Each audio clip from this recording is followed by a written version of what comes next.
We find, respected brothers and sisters, one of the tragedies of our times is that the most evil and immoral people have become icons and celebrities.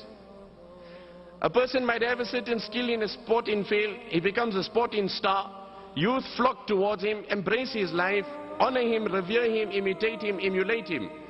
But then you find this very same sporting star's life, as far as his social life is concerned, it is in total shambles. This very person, when he comes to that point, that pinnacle of fame, like they say in English, when you cannot control fame, it becomes a flame and it burns the very same person.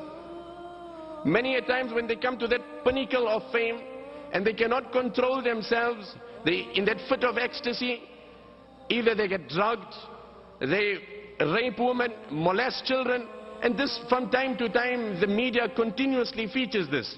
And these are the people that have become icons and celebrities who themselves are deprived and devoid of morals and values.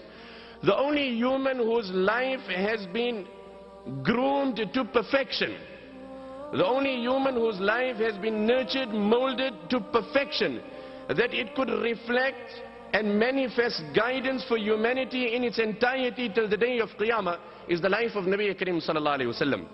We find the galaxy of prophets in its entirety were all molded by Allah. However, the difference between the two is the respective prophets' lives were molded that it could reflect guidance for the people of the time. Hence, the life of Moses, peace be upon him, was molded by Allah that the Israelites could relate to his life.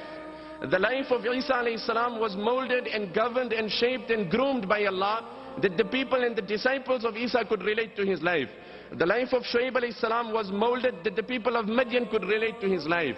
But the life of Nabee Al Kareem sallallahu alayhi wa sallam was so uniquely fashioned by Allah.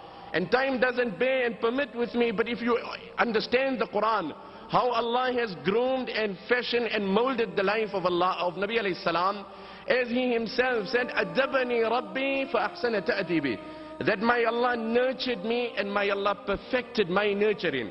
And like the poet said, شَهِدَ الْأَنَامُ بِفَضْلِهِ حَتَّى الْعِدَى وَالْفَضْلُ مَا شَهِدَتْ بِهِ الْأَعْدَاءُ وَالْفَضْلُ مَا شَهِدَتْ بِهِ الْأَعْدَاءُ, that humanity in its entirety was compelled to acknowledge the beauty of Nabi alayhi salam to such an extent that even his enemies had to say, as much as we hate him, there isn't a more honest man than Muhammad. And then the poet goes on to say, which is the climax of the two couplets, وَالْفَضْلُ مَا شَهِدَتْ بِهِ الْأَعْدَاءُ, the beauty and the excellence of a man is what his enemy can admit and acknowledge and not his friends. And that critical part, which we unfortunately have not conquered today, was conquered in the most unique way by Nabee Al Kareem sallallahu alayhi wa sallam. That his very enemies who hated him the most, yet had the most trust in the life of Nabee Al Kareem sallallahu alayhi wa sallam.